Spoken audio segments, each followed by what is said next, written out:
Duwang high school students sa sarong pampublikong eskwelahan sa Banwaaning Calabanga, Camarines Sur, rata sa kamot kan mga otoridad, makalis na makuananin pinaalang na marijuana. Uyan report. Nasa kustodiya ng Unyan, kan Calabanga Municipal Police Station, ang duwang high school student na nakuananin pinaalang na dahonin marijuana sa laog mismo kan sa indang pampublikong eskwelahan sa Banwaaning Calabanga, Camarines Sur. Ang mga suspect, 19 anyos na grade 9, asin 20 anyos na grade 10 student. Basado sa inisyal na investigasyon kan PNP Calabanga, mismo ang admin aid kan eskwelahan ang nakadakop sa duwang estudyante na nagtarauhan in marijuana.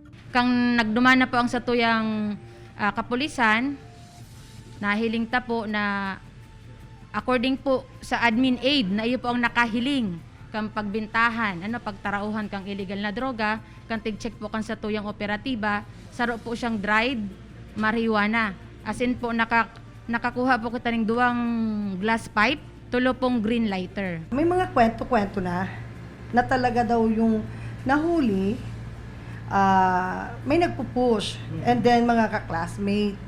Kaya aware na sila. So, ang ginawa ng school, big surveillance nila para at least mahuli talaga na may evidence. Sigun sa eskwelahan, mga balik-aral o dating out-of-school youth ang duwang suspetsyado.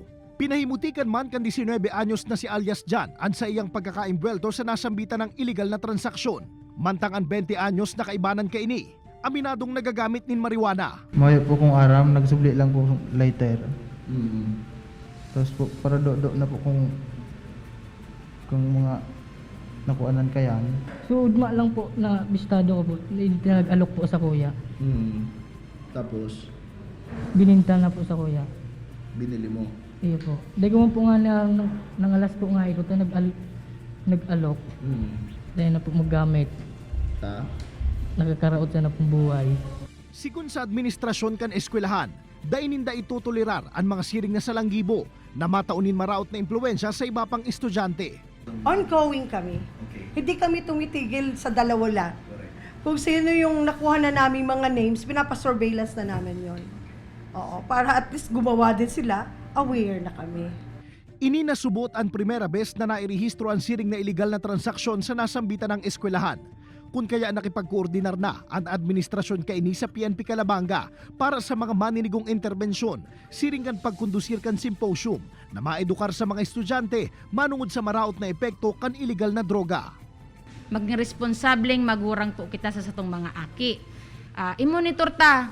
Minsan kaya, di na po mini-monitor kang magurang, sinusukuan ang aki. Di tapo sukuan ang satong mga aki. Kasi kadugo ta po yan. May future po yan. Kaipuhan lang ning guidance. Kaibanan si Gerald Gandia, Jesse Cruzat, Balitang Bicolandia.